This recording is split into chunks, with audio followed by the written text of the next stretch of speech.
Welcome back, everyone, to the Daily Dollar Podcast. I am your host, Cait McCready.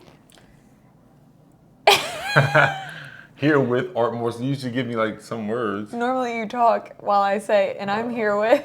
Come on, man. So I waited for you this time. Art Morrison III here, guys. Another episode of the Daily Dollar. What is this? Episode number 16? I think it's, 16 or 17. You don't have it down somewhere? No, I do. Yeah, this is 16. Okay. Last one we did was Burr. All right. And what are we doing on this one? We are doing cutting corners, the danger of cutting corners, and all things cutting corners. Oh, man, that first recording of the week is always rough. So, cutting corners, in what way? I know we talked about this before, but like, are we talking corner cutting in general business, right? Are we talking corner cutting specifically in contracting? That's a good question. I always generally think of contracting when I think of cutting corners. Yeah. But yeah, it's probably good for overall business as well. Yeah, so I mean, I think I was saying this in our previous conversation, there's two ways you can cut corners. Not only those two ways of like in business, but also in contracting, but within either one, there's two types of people that cut corners. We were saying like people who cut corners accidentally, meaning they're not thorough or they're not as educated or informed enough.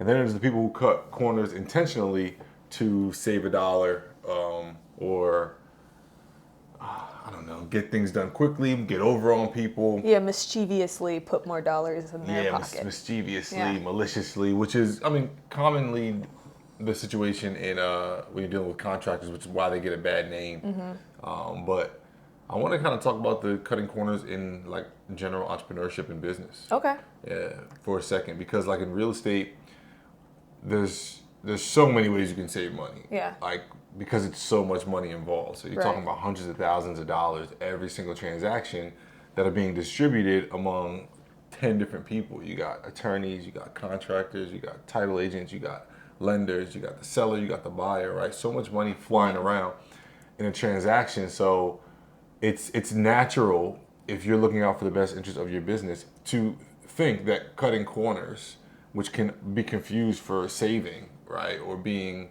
frugal, if you want your company to grow revenue-wise, you naturally go that route. Right. So there's been times that even myself accidentally have cut corners because I thought I was doing the right thing to save money or doing the right thing to protect the company from unnecessary expenses.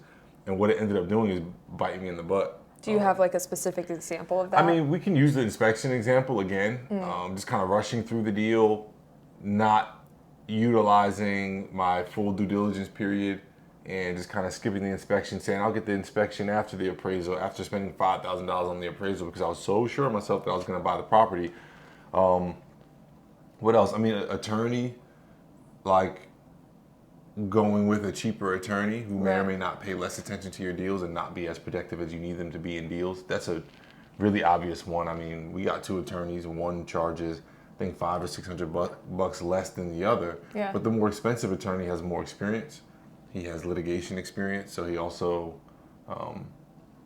knows how to be aggressive in a way larger than just in real estate, bigger than just we'll kill the deal, right? Taking it to that next level of protection. That as we started having bigger deals, we needed that. Same thing with our lenders, right? There's lenders who might be more cost effective or... Oh, I think lenders is probably a good example. Yeah, absolutely. Because lenders... What we've been through recently. Lenders cut corners all day, but I mean, for me, we're talking about my experience. You could, like, I've switched lenders because they were easier approval odds, but then they're a nightmare to work with. Right. Right? So for the lender that may charge more fees or origination points, but are more organized and have better processes that align more with our system, it's not even worth the little $500 that you might save at the closing table. But also, I think aside from the monetary aspect of it, especially when talking about lenders, because we have this one kind of specific example, one of the lenders that we were using is always very strict in their documents, strict in their process. Yeah, and strict can be confused for thorough.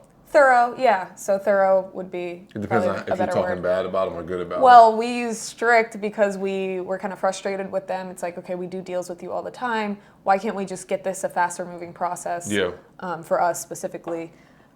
So we did go to a different lender who basically said, okay, good. I mean, we've pretty much switched everyone out of our system at one point or another for the sake of saving money. Yeah.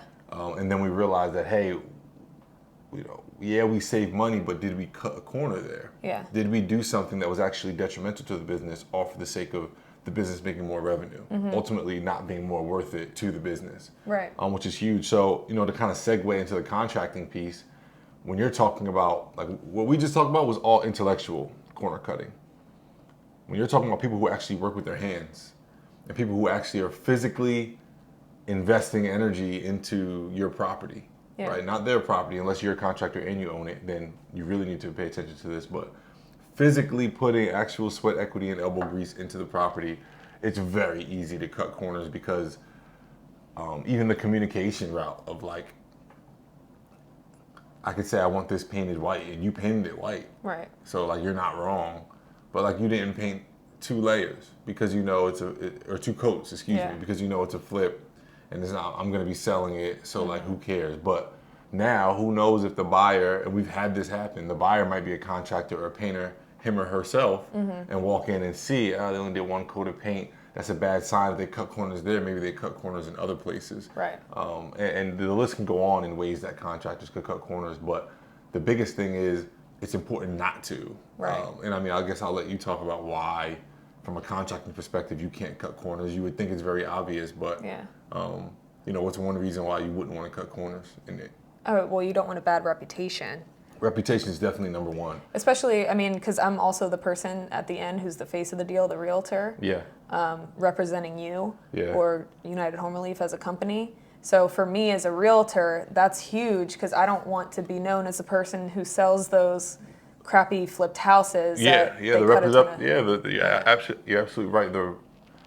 The reputation kind of represents everyone that's involved, and it's funny you mentioned the realtor because that's a big one. We can talk about cutting corners as a realtor, but on a contracting perspective, reputation is hands down number one because, like I said, in my 1 or 2 coats of paint example, as soon as if you know anything about doing work, as soon as you walk into a property, like we've done a couple properties, so now when we walk into a property, we know if it's crappy work or not. Yeah. Immediately. You can almost look at the listing pictures and know if it's crappy work. Yeah, so if I Yeah. walk in, I see one thing that's crappy or corner cutted, I'm already on alert for the whole property of things that you may or may not cut corners on. Lipstick on a pig, we call it. Right. Which is very popular in the flipping industry because, like, you want good quality for the buyer, Yeah. but at the end of the day, you need to save money. Sometimes when you buy the house, we've bought houses at a higher price point than we really wanted to buy them at.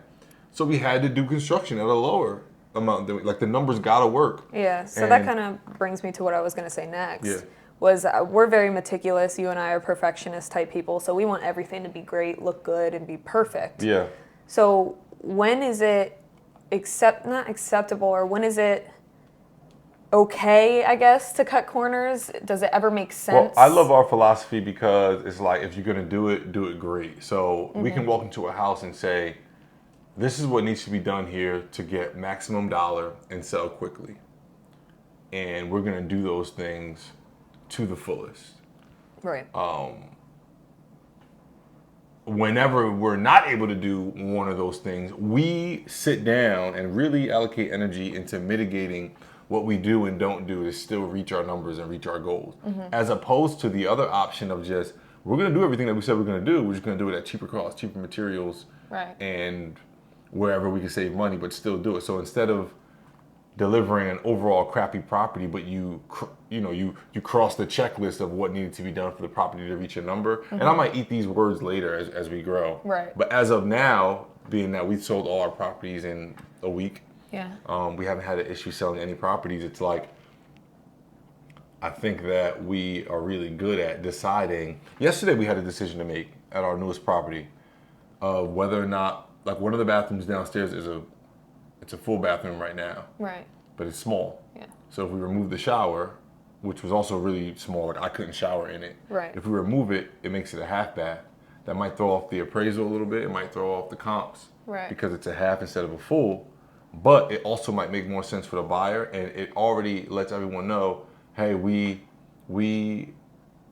renovated this property with an actual human being and a buyer, an end buyer in mind. Right. Not just crossing the checklist of like, oh, we want a full bath, so we're gonna throw a 32. It was a 32-inch half square shower pan.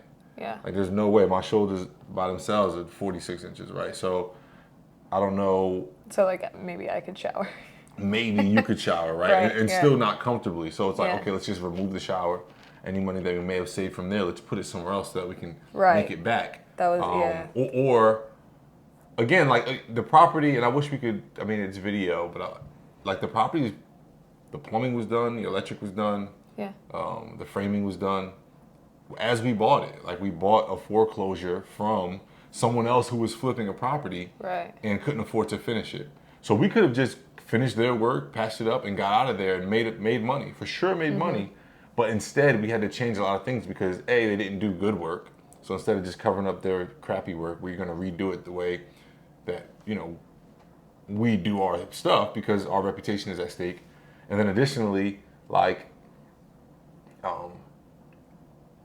there's a reason why they foreclosed, or there's a reason why they didn't, you know, get their property sold. So all those things, they all kind of go hand in hand of where like the premise of it all is like, yo, don't cut corners. Like if you have a good product, have a good product. I always use lemonade because it's the most simple thing. It's like, yo, if you know your lemonade is 5 scoops of sugar and that's what's hitting and that's what has a line around the corner for your lemonade stand, why would you do 4.5 scoops, less sugar, less sweet, all for the sake of saving money on sugar? Compromise your brand. You're compromising your brand for maybe making more money, but now you're gonna watch the line at your lemonade stand dwindle, right? Because you decided to cut a corner. Or if you know you stir it for 2 minutes, but the line is long, you're under pressure, so you stir it for 1 minute, and now the sugar and the lemon ain't really merged or isn't really dissolved. Yeah. You know, and again, you're tampering with your product. So at the end of the day, nobody looks at real estate, or not. Everyone doesn't look at real estate. Especially amateurs, they don't look at it like an actual product. Yeah. They look at it as like an investment vehicle, which it is. But if you really want to start making money in this industry, you got to start looking at your properties as a product, whether it's your rentals, whether it's your flips or whatever. It's an actual product, and you got to think to yourself: is my product dope? Am I the Apple of what I do, or am I the? I guess I could say Android. Android, because they're. Not to get all deep, but you know, Android is like an operating system that goes on any phone. You can have Android on a Motorola, you can have Android on this, that, whereas Apple will never compromise their OS. They only put it on products that they trust. So, you know, which one are you? What model are you going with? And I think in our experience that like the cutting corner model of like doing minimal for maximum dollar sounds good when you say it out loud. Like that's business, right? Do minimal for maximum dollar. But in real estate, if you look at it from a product model and you're considering your reputation, you obviously want to represent greatness. So that is basically just a long way of saying you get what you pay for and you get what you put in. You get what you pay for, you get out what you put in. Yeah, all those metaphors, or not even metaphors, but all those little sayings that you've ever heard, 1,000% applies in real estate, even though you're dealing with hundreds of thousands of dollars. So it's like, what's $2,000 shaved here or whatever? Like, no, it really matters. Even like, so Franklin, we sold $20,000 over asking. Franklin's a property, not a person or a turtle. Right, not Franklin the turtle, but Franklin, a property we had, sold $20,000 over asking in one day. Yeah. But if that person would have walked in and they felt the floors creaking or like bent up, floated up, or we did cheap laminate or anything like that, that wouldn't have happened. 1,000%. No matter how beautiful it was or whatever, if it was cheap and it felt cheap inside, it wouldn't have happened that way. So we made $20,000 extra all because we followed this philosophy of delivering a good product and only working with contractors who also have that same philosophy. Right.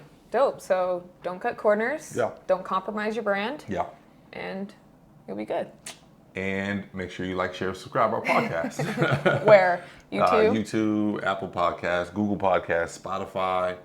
That's pretty much it. Everywhere else. Everywhere you listen to podcasts. Make sure you guys like, share, subscribe. Don't forget to visit unitedhomerelief.com to check out our, again, podcast on video, audio, as well as our online course where we talk more about cutting corners, but really in depth and Yes. objectively if you really want to learn this real estate With game. examples, resources, actual All hard that PDFs. jazz. All right. So Yes. signing off, I'm Art Morrison III Kate here. McCready. Catch you guys in the next episode. See ya. Peace.